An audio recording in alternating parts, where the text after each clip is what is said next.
And as that testimony resumes in Colorado, former Congresswoman Gabrielle Giffords is launching a new effort to reduce gun violence. She was wounded 2 years ago today in a mass shooting that killed 6 people. Meanwhile, Vice President Joe Biden's task force is holding meetings this week to discuss new gun regulations. CBS News political director John Dickerson is following that story. John, good morning. Good morning, Charlie. How much pressure comes from the gun control lobby?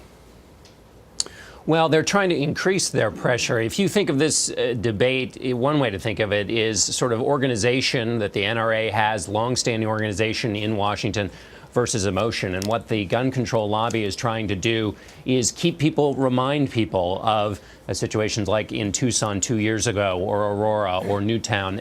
And when you talk to people who've been working with the Biden task force and who've been trying to rally new support here, they say they have about 30 days after one of these massacres before public opinion starts to go back to other kinds of issues. And so they're trying to grab that window to make something different this time.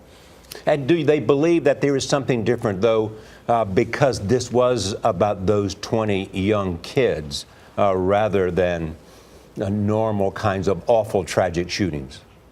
That's exactly right, Charlie. They think that something has changed here, that there's a boiling point, and the strategy is to take the awful nature of this most recent mass shooting and to try to do two things. One, break the NRA's membership apart, to argue basically that the NRA membership is different than the leadership of the NRA, and then also to go to gun dealers like Walmart and to say, look, responsible gun dealers, join us in trying to deal with some of these issues we're trying to get past in terms of background checks or in terms of high capacity magazine clips, and to try to break apart the coalition that's been so hard to break apart over these last years.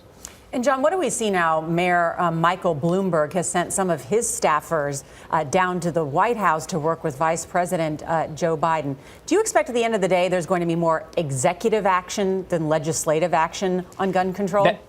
That's the big question. When you talk to people who've been in these meetings, they say that it's a broad series of things they're discussing. The key question, what's the President Obama going to do? He can keep something on the agenda, and that's really the big question all these folks are waiting to see answered. All right, John Dickerson, thank you.